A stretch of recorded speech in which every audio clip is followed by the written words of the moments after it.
Trip Lee. Where you got Triple E? Now, you got to explain why. Okay.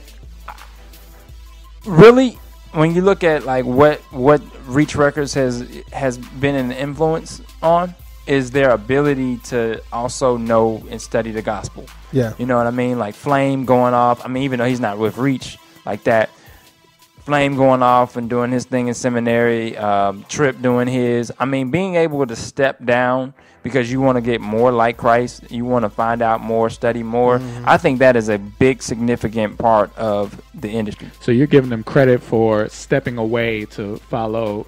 Oh yeah, I'm giving them credit for stepping away to follow God and be more and be better at what he's doing. That's kind of like that went my phone, y'all. No more for my list. I'm just kidding. That's kind of like Peyton Manning winning the MVP because the Colts were horrible this year without him. But you got to also look at it. Trip is a very big influence in this industry. So where he doesn't get votes for commitment or contribution to the industry, he gets votes for popularity. He gets votes for the influence. That's Peyton Manning all day. That's the same. I mean, that might be, but I mean, you know, Peyton Manning didn't step away for a greater good. But this is my thing.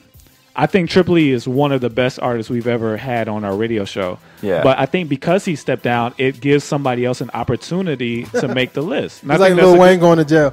Like when Wayne went to jail, on the MTV joint, when Wayne went to jail, he stepped down some. He dropped down because he didn't have impact like he had when he was doing his thing. No, but I mean, I think that's an honor, though. Like the fact that the only reason he's not high on the list is because he purposefully stepped down. Yeah. That should give somebody else that's on the come up a chance to be on the list. But when you think about the gospel and what it means to, and what the whole purpose of spreading the message of Jesus Christ is about. Yeah, but this ain't the 10 hottest Christians of all time. Like this is no, but I see what Christian. But, I mean, but think about it. Influential. I'm willing to. He decided to say, remember, we had another thing called impact for the genre, meaning they're doing things to make the gospel known in the world. So he decided, hey, as a rapper, I decided to step away, to put the mic down, so I can better myself, so I can get prepared to be a pastor, which he really wants us to do. Yes. So that's impacting.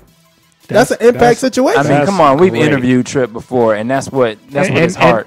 My interview with him is on our YouTube page, and that's exactly what I asked him. He seems so focused on God, but I think if we did a humanitarian award, that would be awesome. But like, I think this list, I think he would be honored to say, you know what, I took some time off. Let a Mouthpiece get higher on the list. Let a Canon make the list because I didn't do nothing last year. So let's say this: if you take off Trip, does that make my personal thing? Puts Susie Rock back on the list. But another thing is this: he sacrificed Trip Lee. He did come out with some material though. He came out with a record. Right? He came out with a single called "Brag on My Lord," which we played. We played that here too.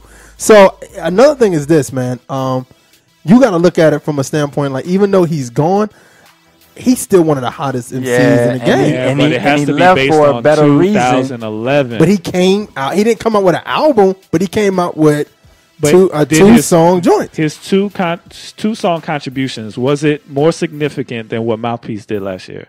Or Shaolin or The Truth? Yeah, I see what you mean. That's what I'm saying. Like, I mean, let somebody else to me, if he's on a list, and I'll be honest with you, if he's on a list, he's going to be way down.